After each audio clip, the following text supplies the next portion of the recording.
For this week's Renovate Roundup, I thought we would go with a little green thumb on you. Here we have a cup of standard potting soil. The same thing you would buy if you were planting flowers.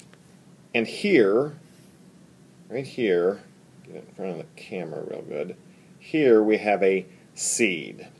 Now can you tell what kind it is? I'll give you a minute. It's a tough one. Just shout your answer at the screen when you have it. Okay, did you really do that? Because if you did, there are some other issues that we need to work through. Anyway, back to the roundup. Obviously, this is a sunflower seed. Now, what do I need to do in relation to the dirt to make this seed grow? Right, stick it in the dirt. Tuck it in there real good, put a little dirt on top. You can't see it anymore. But is that all? Of course not. I need to water it. I need to put some water in it, something like this. Pour some water in it. I need to expose it to sunlight. Need to give it some fresh air. Put it in a bigger pot as it grows. As soon as I put it in the dirt, that plant is not complete, but it has started its life as a sunflower. But I need to do some very particular things in order to nurture that plant to its full maturity. Now, our life with Jesus is similar to this sunflower. When we accept Jesus, when we decide to follow Him, our life with Him has begun. It doesn't begin in heaven, it begins now. But it is far from complete. We will still go through struggles and pain and sin, and we will deal with those things until we are with Jesus in heaven. Until that time, there are things that we can be doing to nurture our relationship with Jesus so that it matures and grows to more fully resemble the finished product. We don't do them to get God to love us more.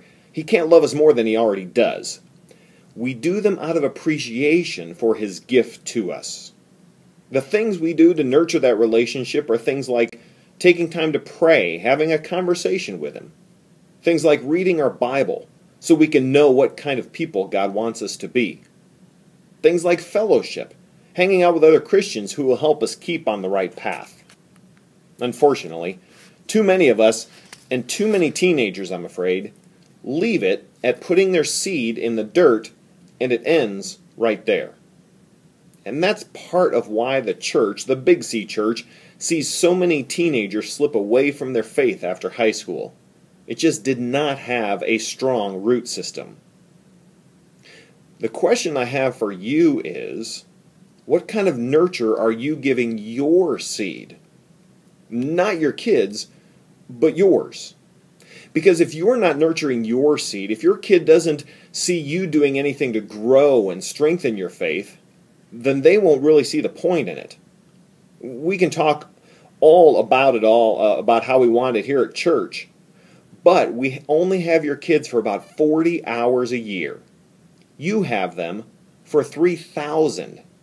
You are the greatest influence in their life, and more than anything, they need your relationship with God to be a strong and vital part of your life.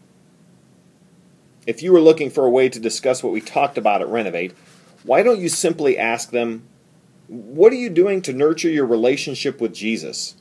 Are you doing things to strengthen that, or are you just content to plant the seed in the dirt? And maybe you could simply ask them, how can I help you? Now, there were two main things that we announced at Renovate, and they're both service-oriented items. One is SOS, Saturday of Service, which is coming up this Saturday, March 2nd at 8:30 a.m. We'll meet in the porch, eat donuts, and then split up to go serve in the community. And on March 9th, an awesome organization here in Cape, Heart for Africa, is having their annual gala, which I think is code for big fancy event that you dress up for. And they need help from students to serve food and bus tables. If your son or daughter wants to participate in either of these, contact me here at the church, and here is my email address. Well, thanks for watching the Renovate Roundup. We will catch you next week. Bye.